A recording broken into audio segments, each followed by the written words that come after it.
Pascal Dupuis joins us here at Yes. NHL Live. It's Don LeGrec and E.J. Raddick. How are you, sir? Yeah, good afternoon, guys. Hey, thanks for taking a few minutes, and congratulations. Let me ask you something. Is that the first time you scored an overtime game-winning goal?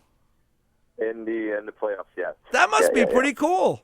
That was really special, actually, especially for me that actually was struggling finding the back of the net the last couple of years in the playoffs. This one was great. Let me ask you, do you have to worry about your teammates in that situation? Because I seen guys, there was one year in San Jose, I think somebody got hurt. I think it was Jason Arnott got a concussion in one of those celebrations. Do you worry about, because I see guys rubbing their gloves in your face and crazy stuff. What goes on in that scrum after a thing like that? I don't know. Everybody's pretty happy, and actually we really wanted to win this one. I guess Game 7, you never know what's going to happen, but at the same time, yes, neck's a little sore right now from guys jumping on me and punching in the back of the head right now.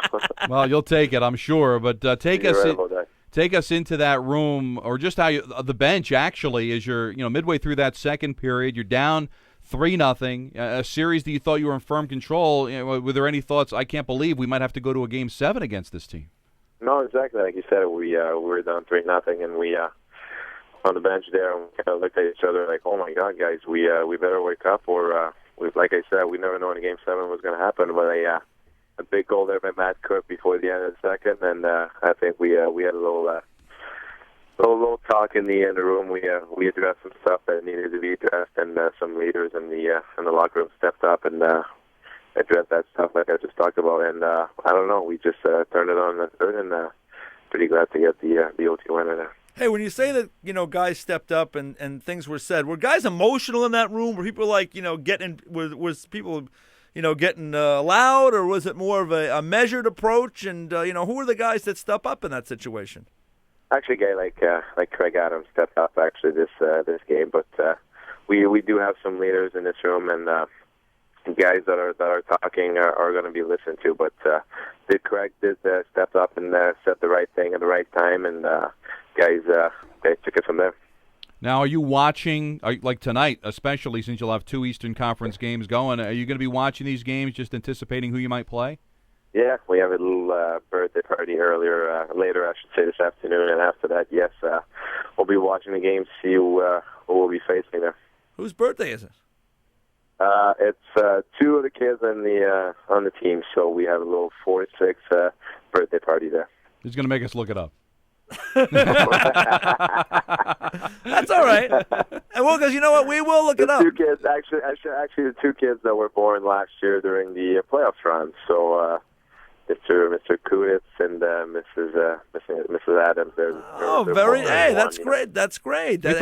I thought it was 2 kids on the team. That's what I thought too. These are real kids. They're real kids. That's right. Not the grown-up ones. Hey, let me ask you this. We're talking about kids and families and stuff like this. Who is anybody on the team this year? Is any of the guys, their wives pregnant? Or they wait? Because that's like something that it's this time of year, and you guys are focused, and it's something that weighs on your mind. Anybody going through that this year? Not really. I guess there's no really, really pregnant wife right now. If you're asking me, mine is pregnant right now, but only 3 months in, so no worries right there. Well, congratulations. Would this be your first child or no? No, that would be number 4 for us. Oh, boy.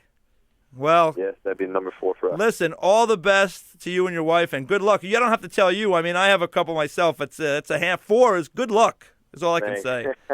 You got any You got any skaters there or what? Yeah, we have a little boy. We went girl, boy, girl. The boy's 4 years old, and he's a little scary. He loves hockey.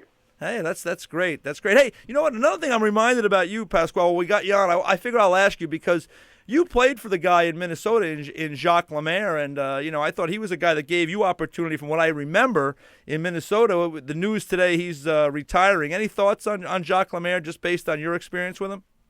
You know what? He gave me my chance.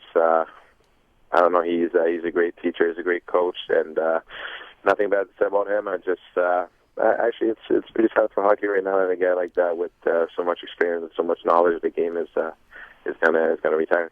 All right, let's talk about you specifically. You spent a long time in Minnesota, then you kind of bounced around a little bit, going to the Rangers, Thrashers, then to the Penguins. Do you really feel comfortable now that you have a home in Pittsburgh? Actually, I do. I think the family, everybody's comfortable here, and as a player, I think I am more and more comfortable too in the city, in the room, and with all the staff. So it's great for me right now. I like what I'm. Well, you guys, it's funny, getting back to the game the other night, I got to say quick, usually this first several games of the series, the stars of your group have been outstanding. It's always a team effort, but Sidney Crosby, I don't know if I've ever seen him play better. But in game 6 the other night, it was, your group there, you and Jordan Stahl and Matt Cook, and as you mentioned, Craig Adams stepping up in the room. It must be nice to know that, you guys won the Cup last year, so you can kind of fall back on that experience, obviously. But it must be nice to know that, everybody can chip in. It makes it probably feel like it's more of a real team effort as opposed to leaning on one guy all the time. Yeah, you're right. These the Malkins, the Crosby, the Stalls are going to get their points, are going to get their goals. But at the same time, if you look at the run we had last year, I think Max Talbot had 8 or 9 goals during the playoffs. He came out big, and some guys that are not the big goal scorers sometimes are going to score the big goals in the playoffs, and that's where you find really good teams and teams that are going to go to the end there. Talking to Pascal Dupuis of the Pittsburgh Penguins. They've advanced to the second round. I don't know if you're on Twitter, but we do get tweets here on the show. And Tiana asked the question, did you really tell Pascal Leclaire we're coming after the Cook goal? Actually, I did. I did yell it. I really yelled it at him, too. I said, we're coming right now. But I don't know. He's a French-Canadian friend of mine, but we really need that one. So I did tell him we're coming. Now, when you said it, did you say it in English or French? No, I said it in English. Make sure everybody else will understand it. Very good. And then Abby sends a message. Any of your teammates jealous of your incredible playoff beard growing skills? Well, my wife doesn't like it, and my kids don't like it at all. But I don't know. I think guys like Sid and Flower, Mark Andre should be a little jealous. Yes. Yeah, they should be. I'll tell you what. You get a good beard going, and you know what? Sidney Crosby's a great player, and maybe down the road he's a young guy still, but boy, he's got a lot of work to do when it comes to growing a beard. Yes, he does. He's got the Nesquik little mustache there. So no, he doesn't have much going. Sorry, well that's it. Hey, I'll ask you one more thing. We're talking about facial hair here. Let me give me your take on Billy Guerin's mustache that he had going in the middle of the season, because that looked awful.